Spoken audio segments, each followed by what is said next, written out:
আমি metro rail বানায় দিছি, আমি পদ্মা সেতু বানায় দিছি, আমি সেই রাস্তা এলিভেটেড এক্সপ্রেস ওয়ে বানায় দিছি। তোর বাবার রাস্তা দিয়ে টাকা দিয়ে বানাইছো।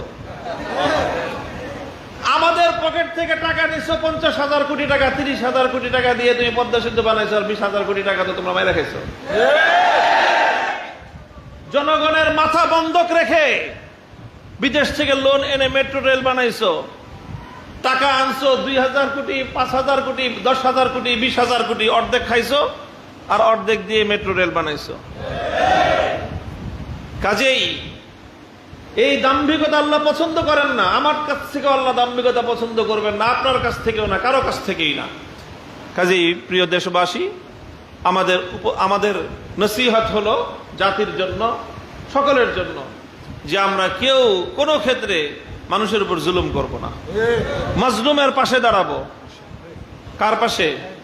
মাজলুমের পাশে দাঁড়াবো।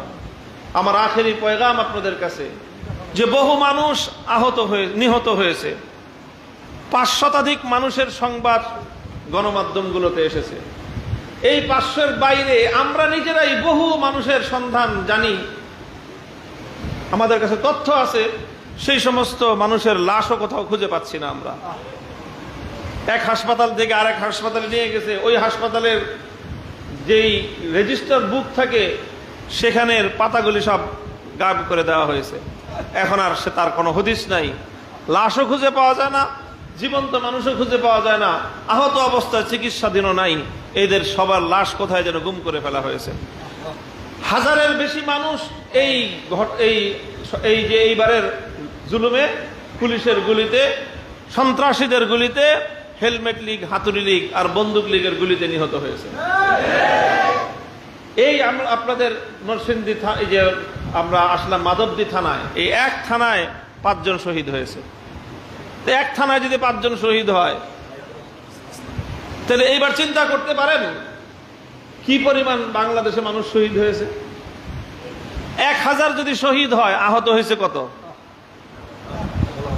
হিসাব করা যায়? বাংলাদেশের 71-এর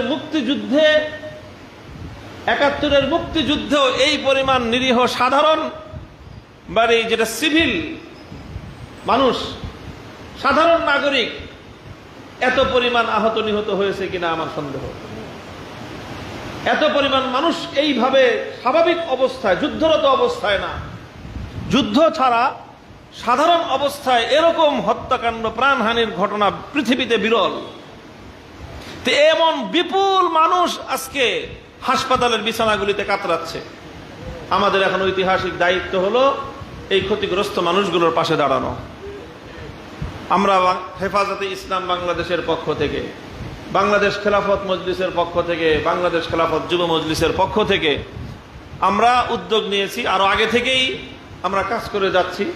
এই সকল ক্ষতিগ্রস্ত মানুষগুলোর পাশে গিয়ে তাদেরকে সান্ত্বনা দেওয়া, তাদের পাশে সাহায্যের হাত বাড়িয়ে দেওয়া। আপনাদের সকলের কাছে আহ্বান থাকলো, আপনারা আমাদের দায়িত্বশীলদের সাথে যোগাযোগ করে যার যার সাধ্য এবং সামর্থ্যের আলোকে আপনারা এখানে আর্থিক সহযোগিতা করবেন। আমানতদারের সাথে ইনশাআল্লাহ আমরা এই সহযোগিতার অর্থগুলো ক্ষতিগ্রস্তদের কাছে পৌঁছে দিব। আর সর্বশেষ কথা হলো যে, আবার ওই কথা বলতেছি, স্বাধীনতা অর্জন করা যত কঠিন, রক্ষা করা তার চেয়ে বেশি কঠিন। সংগ্রাম আমাদের শেষ হয়ে যায় নাই। আমাদের এই বিজয়কে কলঙ্কিত করার জন্য, এই বিজয়কে ছিনিয়ে নেওয়ার জন্য দেশে বিদেশে ষড়যন্ত্রের কিন্তু অভাব নাই। কাজেই আমাদের সকলকে সোচ্চার থাকতে হবে। ফ্যাসিবাদী এই শক্তি, অত্যাচারী শক্তি বিগত 16 বছরে কারা কারা, কোন নেতা, মাঝারি নেতা, পাতি নেতা, কারা কারা জুলুম এবং অত্যাচারের সাথে সংশ্লিষ্ট ছিল, তাদের নামের তালিকা করে করে তারা যেন আর কোনোদিন আমাদের এই দেশের রাজনীতিতে পুনর্বাসিত হতে না পারে, তাদের বিরুদ্ধে পাড়ায় পাড়ায় প্রতিরোধ গড়ে তুলতে হবে। গ্রামে গ্রামে প্রতিরোধ বাহিনী গঠন করে ওই পরাজিত জালিম শক্তিকে রুখে দিতে হবে।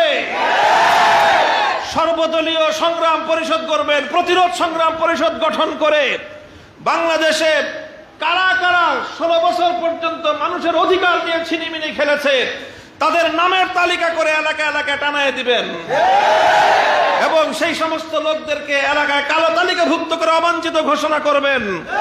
তারা যেন কোনোদিন কোন ছুতা এলাকায় প্রবেশ করতে না পারে, তাদের সকলকে আইনের হাতে সোপর্দ করে 1000 খুনের মামলায় বিচারের মাধ্যমে তাদেরকে সঠিকভাবে শায়েস্তা করতে হবে।